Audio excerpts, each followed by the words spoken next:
Hari ini saya akan mereview mata kuliah Hukum Pidana pada pertemuan pertama. Hukum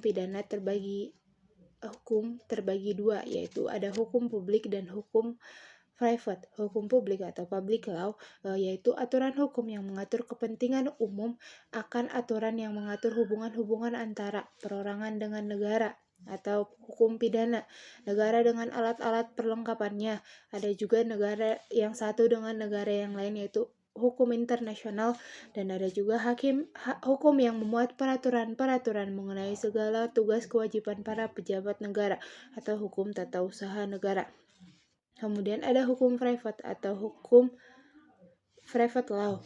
Hukum sipil yaitu aturan hukum yang mengatur kepentingan perseorangan atau dapat dikatakan sebagai aturan hukum yang mengatur hubungan hukum antara orang yang satu dengan orang yang lainnya.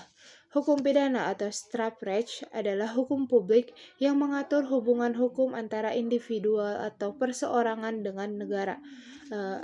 Hukum pidana material adalah salah satu cabang ilmu hukum yang merupakan suatu keharusan, dan bagi mereka yang melanggarnya akan mendapatkan sanksi yang lebih parah dari cabang ilmu hukum yang lainnya, atau hukum pidana. Kemudian cabang hukum dari hukum pidana yang merupakan hak negara untuk menerapkan sanksi terhadap pelanggaran hukum pidana material atau hukum acara pidana. Menurut Profesor Mulyatno, hukum pidana material terdiri dari perbuatan pidana atau criminal act, dari yang ketika ada peristiwa pembunuhan di dalam hukum, atau pidana kenapa meninggal siapa atau siapa yang menyebabkannya. Kemudian ada pertanggungjawaban pidana atau criminal responsibility. Yang ketiga ada sanksi pidana atau criminal procedure.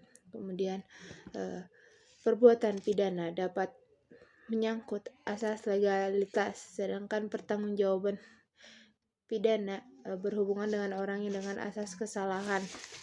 Kemudian ada fungsi hukum pidana.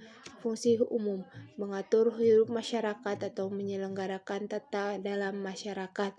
Yang kedua ada fungsi khusus. Fungsi khusus itu untuk melindungi kepentingan hukum terhadap perbuatan yang memaksakan kehendak atau memberikan sanksi yang sifatnya lebih tajam dibandingkan dengan sanksi dari cabang hukum yang lainnya.